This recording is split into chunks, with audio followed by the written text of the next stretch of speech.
Hey, Tay here, so welcome to the VR Tech channel. It's Friday and many things happen in VR this week. And of course, we're here to talk about it. Because yes, from some reports from The Verge, it seems like it went this close to actually have the Pico 4 directly launching in the US. Meta all of a sudden decided to keep the Oculus brand alive. Razer, the green PC accessory company, actually entered the VR game. And yeah, there's also some new VR games I want to talk about. So well, let's get into it. Alright, so let's start with the big one, right? You might actually know that I have a soft spot for the Pico 4. Yeah, mostly for PC VR, but I was so impressed by the comfort of this, by the form factor, and actually the visuals with the new packaging lenses and the 4K screens that it became my to-go headset for pretty much everything. The only problem with this is not actually available yet directly in the US, and apparently this was about to change. All of this comes from a brief report from Alexandre from The Verge in response to the save the date from Pico for March 22nd about something big happening at the Pico booth at GDC, the Game Developer Conference, where Pico actually has the biggest booth over there. From his report, an employee told him there the Pico plan to release the Pico 4 in the US, but it's waiting because its parent company, ByteDance, is actually currently getting grilled in Washington over a better known product, TikTok. If you follow tech news a bit, you might know that actually the CEO of TikTok is now in Washington to respond to different hearings. Questions are pretty dumb, but hey, because of that, they of course thought that it wasn't the best moment to actually announce a new product arriving, a consumer product arriving to the United States. It's actually pretty sad because, as I said, I really love the Pico 4. I think it's a great product and more people should actually use it. And to be honest, I'm very convinced that this is not having the success it deserves, mostly because it's not available in the biggest VR market, that is the United States right now. If you want to check it out, I actually made a review on the channel. And if you're wondering, this is the new Bobo VR accessory with the magnetic battery there. It's pretty cool. I'm trying it out in this period, but I really love this orange accent from the cable. I think it makes it super spicy. And it also comes with a better comfort in the back. Pretty cool. But hey, what do you think about it? Would you like to see the Pico 4 arriving officially in the US? Would you actually consider it? About things to consider, these are the new Razer accessories. Yes, Razer actually entered the VR accessories game. Kind of a weird timing though, because we're at the end of the era of the Quest 2. The Quest 3 is gonna release actually the end of this year. So it's just so weird to arrive just now with this, but hopefully we're gonna see them also with for the Quest 3 when it's gonna release. But yeah, I digress. They actually made a strap very similar to the Vive strap and a new facial interface, and these are gonna be both actually each $69.99. Big oof. But yeah, I tried them for some days, and I have to say that this is something that you can actually avoid completely. There are actually alternatives from Bobo VR, Kiwi VR, Okiba, well, so much cheaper and with actually the battery in there. But what I was super impressed about, and actually ditched my VR cover for it, is the new facial interface.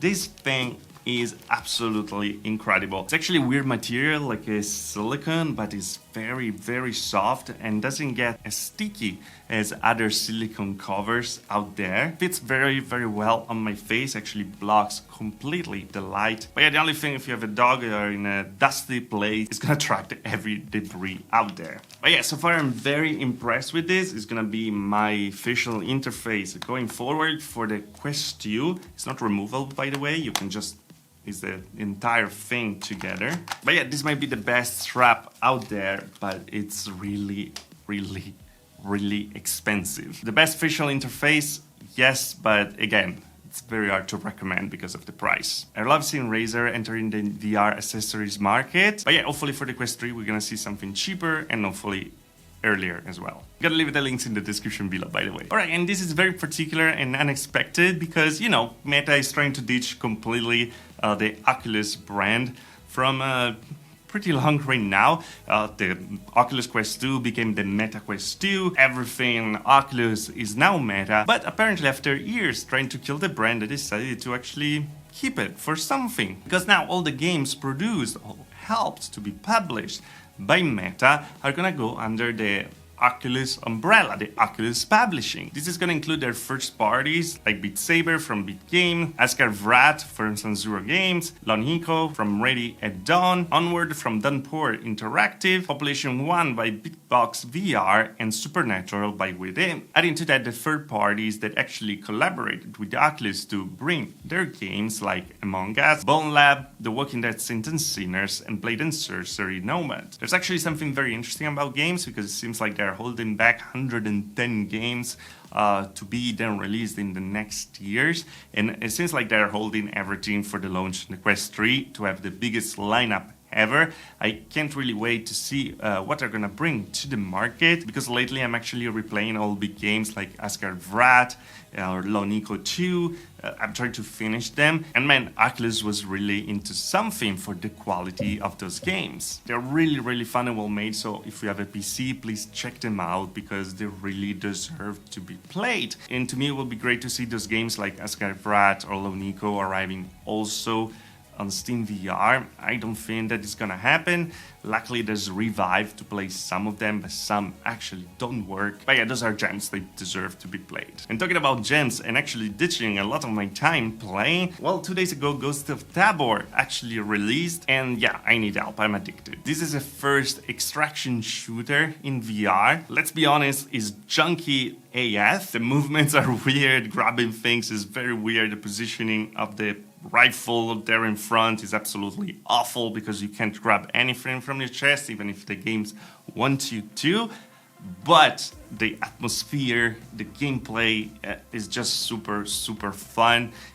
When you go in a raid, you don't know if you're gonna come back with the things that you actually get there. I for sure recommend it, even if it's very early, and again, it's super janky. And talking about other games that are released this week, this is a VR mod. We're talking about Half-Life 2 Episode 1, and plays absolutely fantastic, like a Steam VR native game. You can actually download it directly for free from the workshop. You have the original game, of course, and I absolutely recommend it to buy it.